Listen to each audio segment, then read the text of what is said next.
Probablemente piensas que la depresión es una enfermedad moderna, un efecto secundario de las pantallas, las ciudades y el exceso de comodidad. Pero aquí está el detalle. Hace miles de años, los humanos antiguos también lo sentían, y eso los mantuvo con vida. Imagina una figura de palitos junto a una fogata, los hombros caídos, la mirada en las llamas, sin terapia, sin diagnóstico, sin palabras. Pero el cerebro dentro de ese cráneo es básicamente nuestro cerebro, los mismos circuitos, los mismos químicos, la misma capacidad de hundirse. Resulta que la respuesta a si ellos se deprimían en realidad cambia lo que la depresión significa para nosotros hoy en día. Bajemos el ritmo y usemos las palabras correctas, porque la tristeza y la depresión no son en absoluto lo mismo. La tristeza es una señal. Pierdes algo, lo sientes y luego sigues adelante con tu vida. El ánimo bajo es más largo, más pesado, pero sigue conectado a algo real que tienes frente a ti ahora mismo. La depresión es diferente. La depresión es cuando la señal se queda atascada y simplemente se niega a soltarte. Cuando la oscuridad deja de señalar algo en concreto y simplemente permanece ahí, en silencio, día tras día tras día. Cuando digo humanos antiguos, no me refiero a hombres de las cavernas de dibujos animados. Me refiero a personas básicamente como nosotros. Homo sapiens, hace unos 300.000 años. La misma forma del cráneo, el mismo sistema nervioso, el mismo volumen cerebral. Rieron, lloraron, planearon el mañana, soñaron por la noche, amaron, perdieron, sufrieron profundamente. Solemos hablar de la depresión como si fuera un fallo del software moderno, que apareció con electricidad y el correo electrónico. Pero el hardware es viejo, muy viejo. Nuestro cerebro de hoy es básicamente el mismo cerebro de ellos de hace mucho tiempo. Si nuestro cerebro puede hacer esto, la capacidad ya estaba ahí, funcionando silenciosamente hace miles de años también. Si esto te resulta interesante, suscríbete. Explico cosas que a mí, de verdad, me parecen fascinantes. Esta es la idea que quiero que retengas. Nuestro cerebro no ha cambiado realmente, pero nuestro mundo, sin duda, sí. Casi todo sobre cómo vivimos ahora, ciudades, pantallas, trabajos, alarmas, hipotecas, es completamente nuevo según los estándares evolutivos. Y aquí está el detalle. Su mundo tenía una diferencia con el nuestro, y eso definía lo que un ánimo bajo realmente provocaba. Pongamos a prueba una creencia común. Mucha gente imagina la vida antigua como algo simple, y lo simple como algo feliz. Sin jefe, sin impuestos, sin tráfico, solo aire fresco, una buena lanza y nada de qué preocuparse. Solo que eso es una fantasía.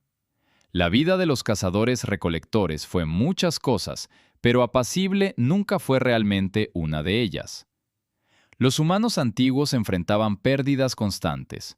Una cacería fracasaba y de repente todo el grupo pasaba hambre esa noche. Un primo se infectó por un pequeño corte y murió en una semana. Un niño no sobrevivió al invierno. Un embarazo terminó en silencio.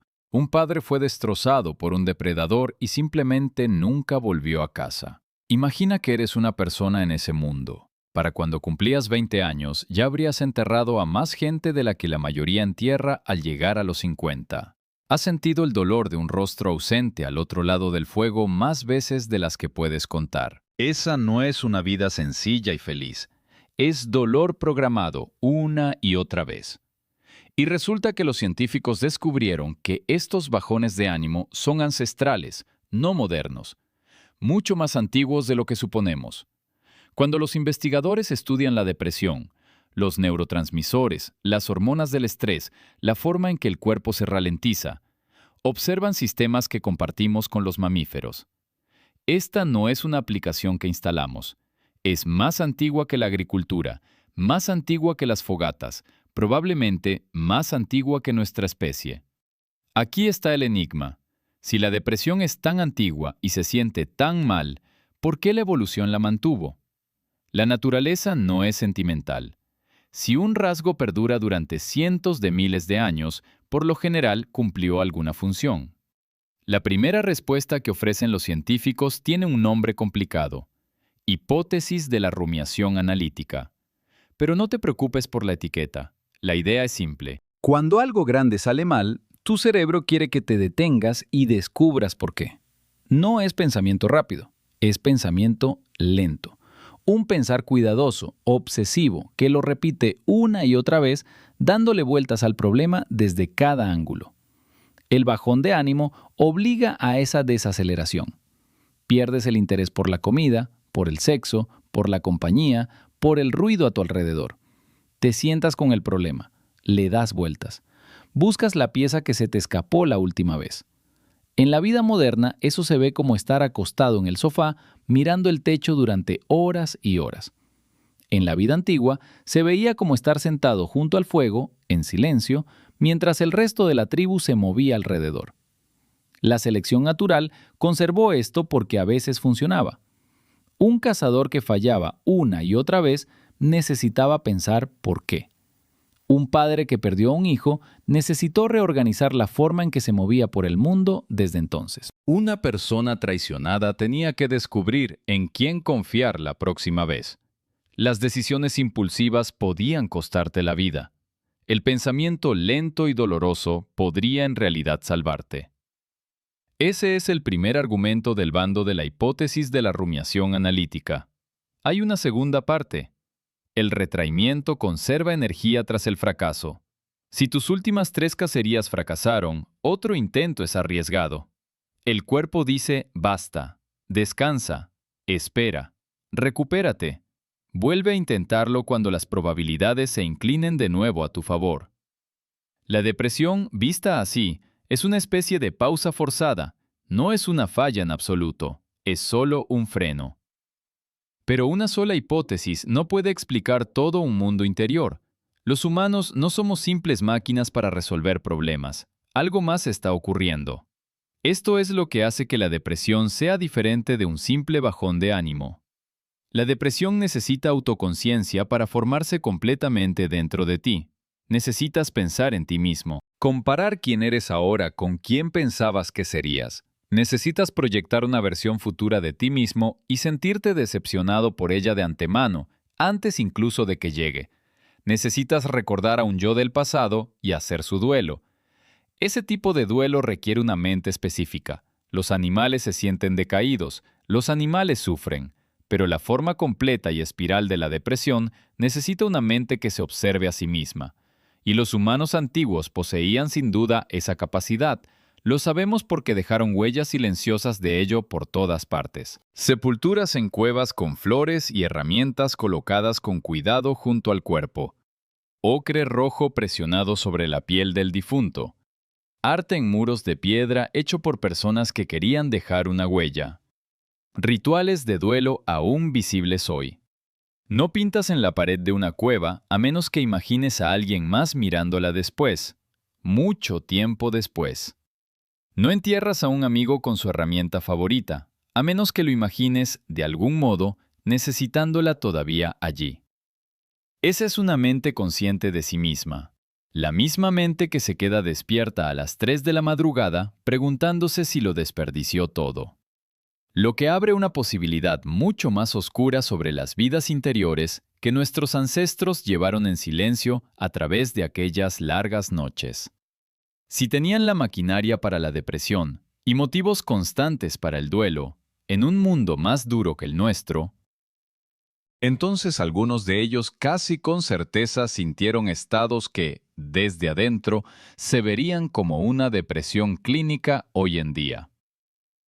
Ahora hablemos de los detonantes específicos, porque aquí es donde realmente se pone interesante para nuestros ancestros.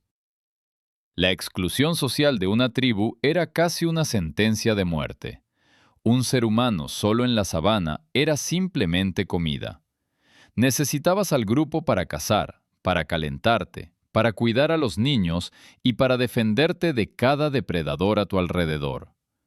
Entonces, cuando alguien era expulsado, por hacer trampa, mentir o por pereza, el cuerpo registraba el rechazo como una amenaza para la supervivencia. Por eso el dolor social todavía duele. Tu cerebro usa los mismos circuitos para los huesos rotos y los vínculos rotos. Los humanos antiguos vivían dentro de ese circuito cada día. El estatus importaba, la reputación importaba. Quien confiaba en ti era tu red de seguridad. Y cuando esa red se rompió, el apagón fue rápido y profundo, arrastrando todo tu sistema hacia un silencioso repliegue. La pérdida de estatus desencadenaba una parálisis depresiva. Si desafiabas a alguien de rango superior y perdías, quedarte en silencio se volvía lo más inteligente. Tu postura se hundió, tu voz se apagó, tu apetito desapareció. Prácticamente te volviste invisible ante la tribu durante un tiempo. Eso se ve miserable, y lo era, pero te mantenía con vida. El vencedor no necesitaba rematar la faena, el invierno lo amplificaba todo. Días cortos, cuerpos fríos, menos comida, menos luz. La tribu se replegaba en torno al fuego. Si ya venías luchando, la estación apretaba aún más, y los estudios demuestran que todavía llevamos ese ritmo ancestral dentro de nosotros. El dolor crónico era otra carga. Sin analgésicos, sin cirugía. Si la espalda te fallaba a los 30, la cargabas para siempre. Si una cacería te rompía las costillas, sanaban como podían. El dolor desgasta la mente, lentamente, en silencio, sin cesar. Los humanos antiguos vivían dentro de cuerpos que sufrían de maneras que la mayoría de nosotros hoy apenas podríamos imaginar sobrevivir. Y hay algo más que la gente olvida. Durante la mayor parte de nuestra evolución, fuimos presa. Los grandes felinos nos cazaban, los osos nos cazaban, las hienas nos cazaban. Los científicos a veces llaman a estas criaturas superdepredadores, animales diseñados para devorarte. Vivir bajo esa amenaza, generación tras generación, forjó una base de miedo que aún hoy llevamos dentro. Un sistema nervioso sobresaltado, un cerebro que escudriña la oscuridad, un cuerpo que recuerda todo lo de antes. Sin embargo, de algún modo no se derrumbaron como a veces nos pasa a nosotros. Esa es la parte que mantiene a los investigadores despiertos por la noche. Con todos esos detonantes, pérdida, dolor, depredadores, esperarías que su vida interior fuera una larga espiral. Pero en realidad no parece haberlo sido. Algo en su mundo lo contenía en silencio, cada vez. Aquí está la conclusión.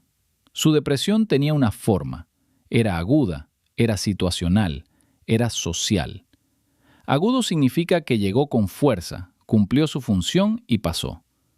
Situacional significa vinculado a un evento real. Una muerte, un fracaso, una temporada, una lesión. Cuando la situación cambiaba, el ánimo cambiaba con ella. Y ser sociales significaba que casi nunca estaban solos dentro de aquel lugar oscuro. El grupo siempre lo veía a tiempo. Si alguien dejaba de comer, la banda lo notaba antes del almuerzo.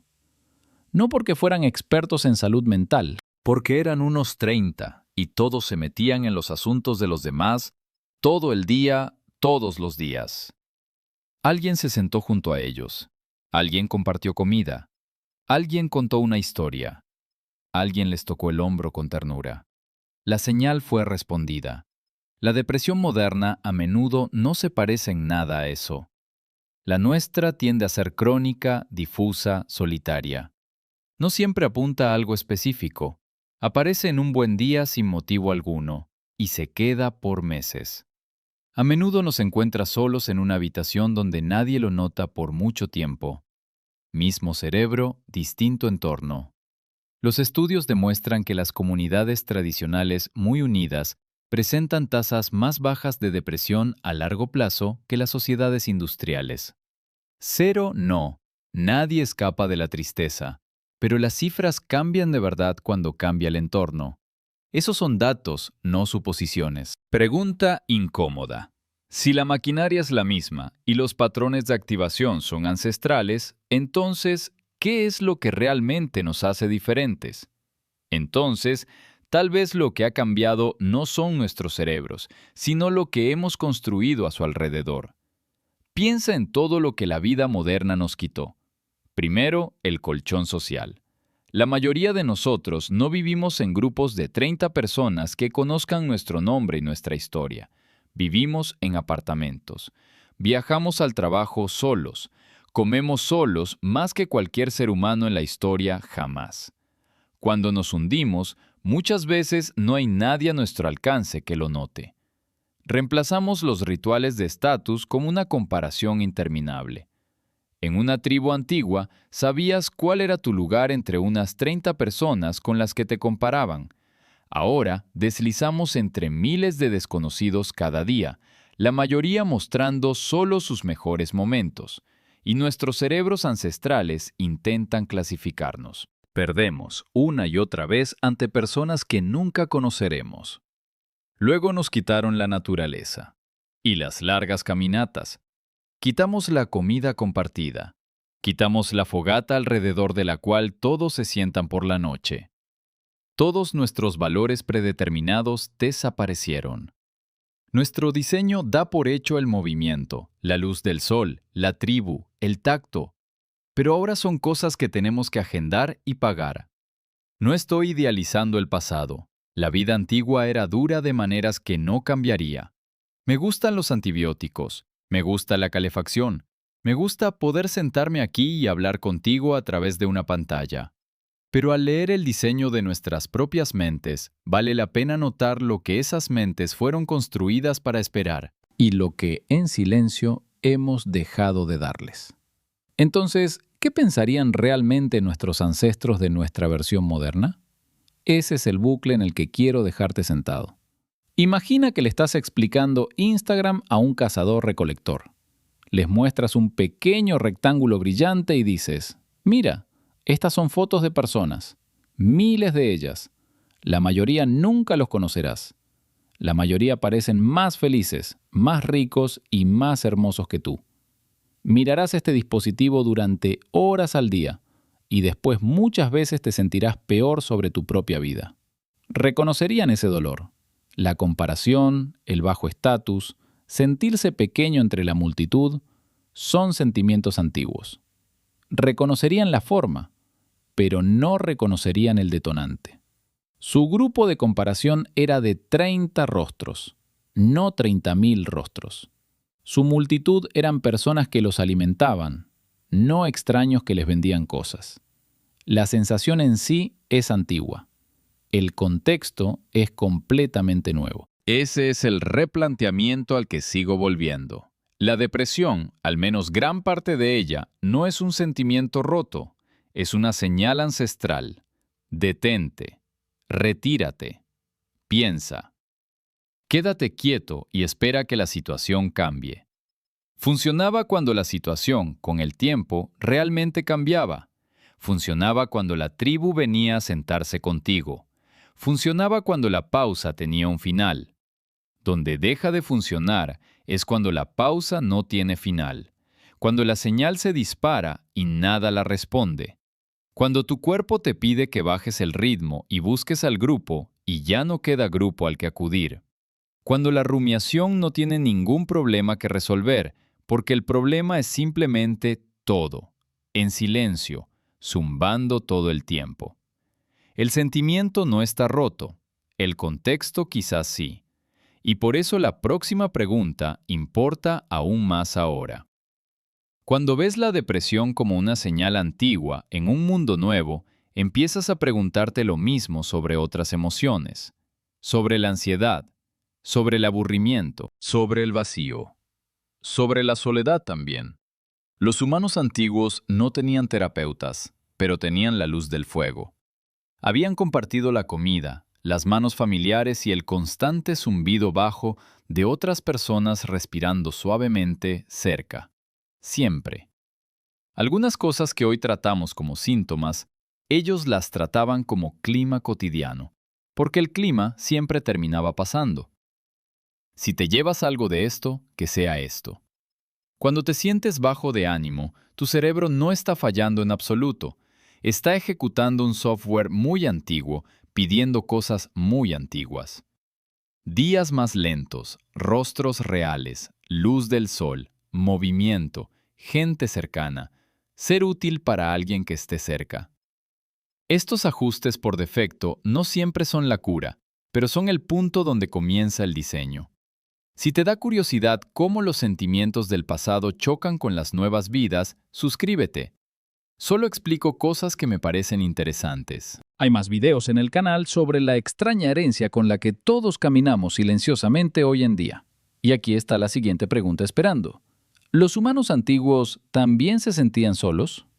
La soledad podría tener una historia más extraña. El mismo cerebro, pero en un envase distinto. Y ese envase podría importar